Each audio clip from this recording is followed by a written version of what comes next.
How to share Instagram story to Facebook story. So let's see in this video. Before moving forward, make sure to like this video and subscribe our channel. So let's begin. First of all, you have to open up your Instagram account and make sure you are logged in with your account which is connected to your Facebook account. After that, you'll be able to see this interface.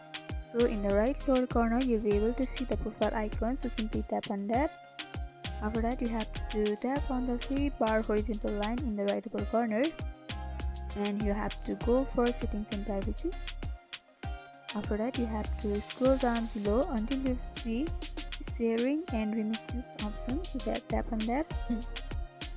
After tapping on that, you have to scroll down below and you'll be able to see share story to Facebook option. So you have to turn this option on, and by doing that, you'll be able to share your Instagram story to Facebook story. If you want to share the reels that you uploaded in Instagram to Facebook, then you can also turn on this option which is just below the sharing story to Facebook, and by doing that, your reels also will be shared to Facebook.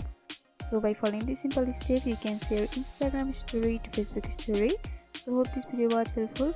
Don't forget to like, comment, share and subscribe our channel for more videos like this. Thanks for watching.